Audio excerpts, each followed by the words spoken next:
In this episode, we're going to watch a breaking news story. I believe this story dropped last night. Let's watch it. We'll have the full story linked in the podcast description. CBS 2. This is how you're legally supposed to transport marijuana in Illinois in a vehicle with cameras, GPS, and no rear windows or markings. But illegal deliveries are reportedly happening by those who are not following the rules. In fact, more than a dozen licensed cannabis transporters are now suing the state of Illinois. CBS 2's Charlie DeMar is live in the control room with the story. Charlie. And Joe and Erica, those licensed transporters say those images that you just saw are evidence of illegal transports. And without regulation and enforcement from the state, they say there really is no incentive from dispensaries and growers to use those licensed transporters. Gets cameras mounted inside here. Noberto Brown has poured thousands of dollars into his truck. This is to accommodate all the products that will require refrigeration. He intended to legally transport marijuana throughout the state. So we had to do all these steps, and then for us to come up zero. You haven't made a delivery with this We truck? haven't made one delivery at all. Brown was one of the first to get a cannabis transporter license. He custom fit his truck to follow state guidelines.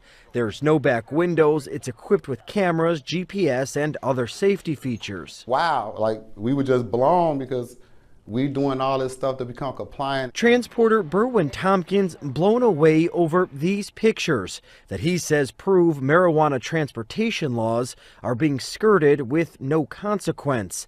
Like this minivan apparently delivering cannabis and another drop-off allegedly by a company without an operational license in a vehicle with rear windows. We do think it is a resource issue. Attorney Ryan Holes filed a lawsuit against the Illinois Department of Agriculture on behalf of 13 licensed transporters, accusing the state of failing to enforce its own rules surrounding cannabis transportation. You basically get the market undercut, and the transporters who are compliant just really don't have any chance. We're bleeding money trying to stay afloat. I can't keep paying the licensing fee every year to make zero sales. Are you optimistic that things will change, that you can stay in business? I'm not optimistic at all.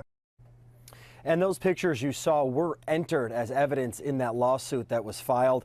And we asked the Department of Agriculture if they have issued any citations to transporters or for illegal transportation in the state at all. A spokesperson declined to comment, citing that pending litigation. We are live in the control room. I'm Charlie DeMar, CBS 2 News. Joe, Erica. Charlie, thanks.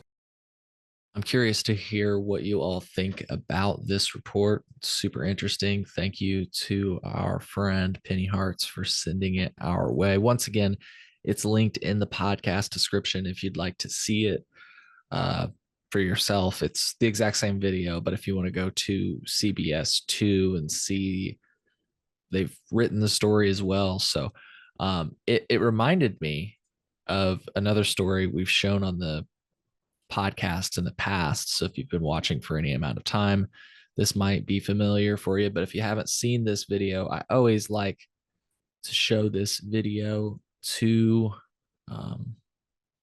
people that aren't aware. So check this out with regard to the transportation of cannabis.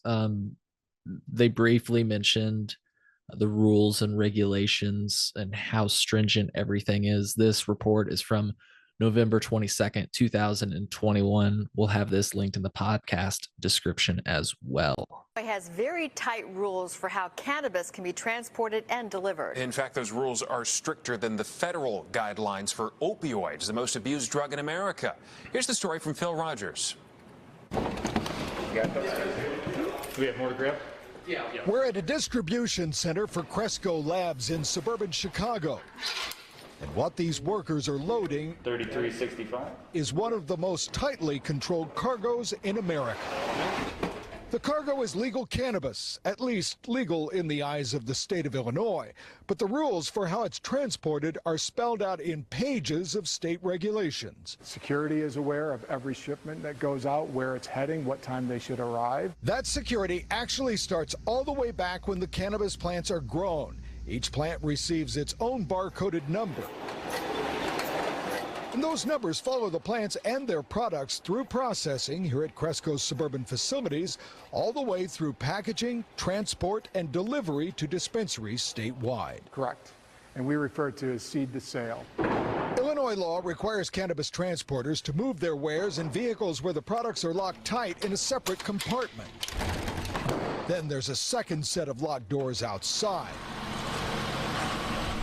The trucks can't be marked, and at least one crew member has to stay in the vehicle at all times. What is this? This is our tracking software platform. Cresco's fleet is monitored in real time. Onboard cameras provide a view inside and outside the trucks, and GPS will alert the company if the truck tries to cross state lines. We know exactly where they're at all times. But there's a bit of irony here. Remember, in the eyes of the federal government, cannabis is still illegal. But the Illinois guidelines for transporting pot are much stricter than the federal rules for moving much more dangerous drugs. It was very casual.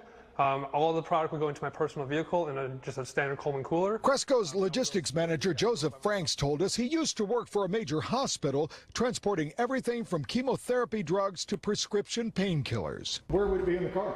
It would be in my back seat.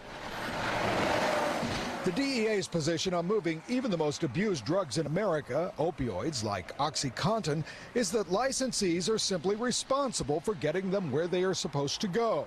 The federal regs say all applicants and registrants shall provide effective controls and procedures to guard against theft and diversion of controlled substances. We do have millions and millions of controlled substances that are moved through this system, through the mail, through UPS, through FedEx. Former DEA agent Jack Titleman now works as a consultant on compliance with drug regulations. If you decide that your method of distribution is on the back of a bicycle and on a backpack because that fits into that neighborhood and you've never had an issue, then that might be the correct way of making that delivery into that neighborhood. 2811. That is not the case with marijuana in Illinois. Illinois is the most heavily regulated state that we operate in. Heavily regulated and lucrative, with nearly $1.8 billion in sales since it was legalized in Illinois just 2 years ago.